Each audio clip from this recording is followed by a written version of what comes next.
Obviously, he is no longer a prisoner. Whether he actually went out of prison and closed the 10 years in prison in various Russian prisons behind him, we don't know yet. Technically, there may be still a few hours before he is released.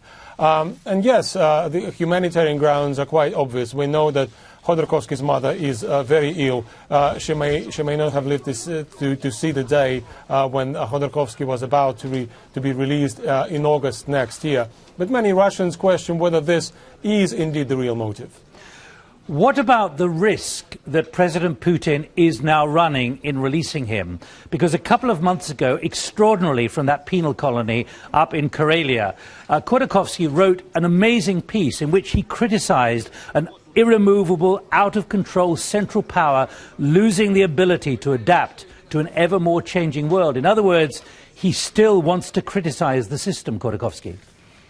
Yes, and he's been continuing his writing activity. He was actually quite a prolific interview correspondent, and he wrote lots of opinion pieces. One of the latest, yes, in New York Times said that the system which now runs Russia is called Vladimir Putin, and this is obviously not good. Whether he is going to be very dangerous now, being a free man, this remains to be seen. Mr. Khodorkovsky is certainly not a fighter. He's rather a thinker, and many Russians who used to despise him, who used to be openly against him as a tycoon, are now accepting that he is an intellectual force in opposition. But it's unlikely he will be on the barricades. And even if he decides to do so, we know that the protest of that kind is being suppressed very, very harshly.